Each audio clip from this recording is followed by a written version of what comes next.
After leaving the palace, Mao Mao was now back living in her small shack in the pleasure district.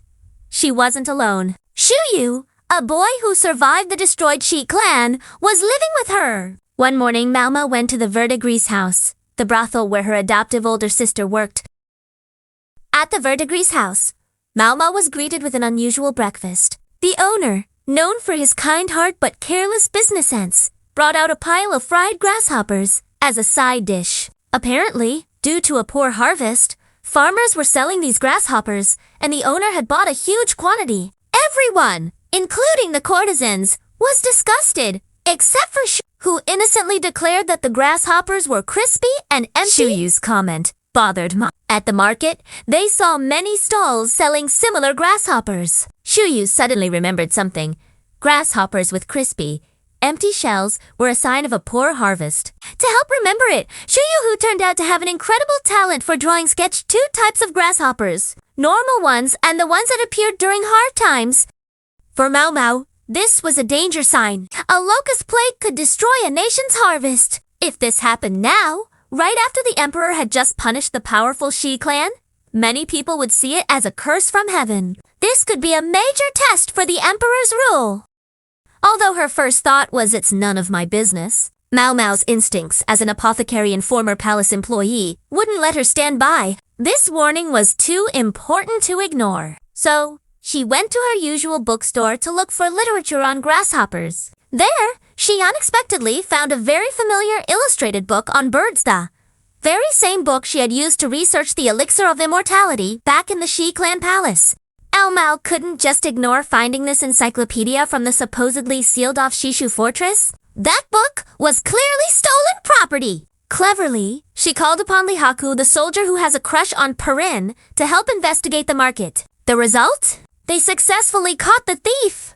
The thief turned out to be the guard who used to watch over Mao Mao at the fortress. He was the one who helped her escape and secretly looted books from Mao Mao's room. Mao Mao seized the opportunity. Accompanied by UQ, the loyal servant of the Verdigris house, she interrogated this thief to find out what happened to the other books. The interrogation revealed that the thief still had several volumes, including one discussing insects. Even more surprising, this man was quite knowledgeable about grasshoppers. He revealed the fact that most of the grasshoppers the owner bought were actually Juta grasshoppers, a different species that tastes bad, and their dominant numbers were a sign of danger. He warned, if the Juta grasshoppers outnumber the others, it usually signals a plague of insects in the next season. This confirmed Mao Mao's fears and Shuyu's memory. The threat of famine and a political crisis was becoming real. When Shuyu suddenly appeared, the thief almost blurted out Shuyu's real identity as a member of the supposedly extinct Shi clan. With quick reflexes, Mao Mao threw bitter medicine into the thief's mouth to shut him up. Now Mao Mao realized the situation was getting more serious and complicated.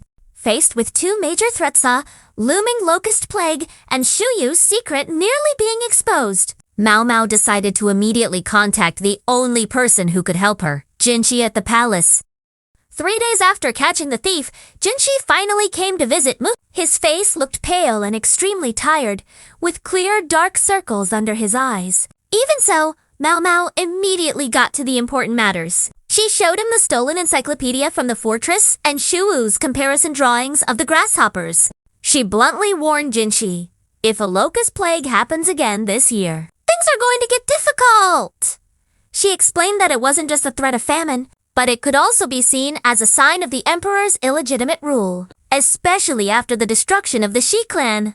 Mao Mao was sure the final volume about insects was still at the fortress and asked Jinchi to retrieve it.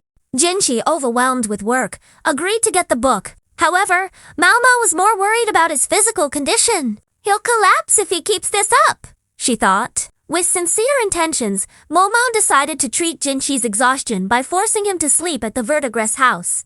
With the help of the Verdigris house, madam, the best room was prepared. But Mao Mao's good intentions led to a series of funny and awkward misunderstandings. When Jinchi wanted to bathe, there were already scantily clad women ready to bathe him. Mao Mao also offered an energy-boosting tea that made Jinchi vomit it up, and even brought in a group of selected virginal courtesans, thinking that's what Jinchi wanted to relax.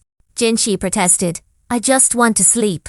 ocean. His bodyguard could only hold his head and shake it in disbelief at the whole situation. After all the commotion, things finally calmed down. As Mao Mao was about to leave, Jinchi grabbed her arm and asked her to sing a lullaby. Reluctantly, Mao Mao sang an old children's song while patting Jinchi's blanket until he finally fell fast asleep. Jinchi left in the afternoon looking much fresher. However, Perrin, Mao Mao's older sister, observing from a distance, commented, "Isn't it about time you just gave up?" hinting at the hidden feelings Mao Mao might have.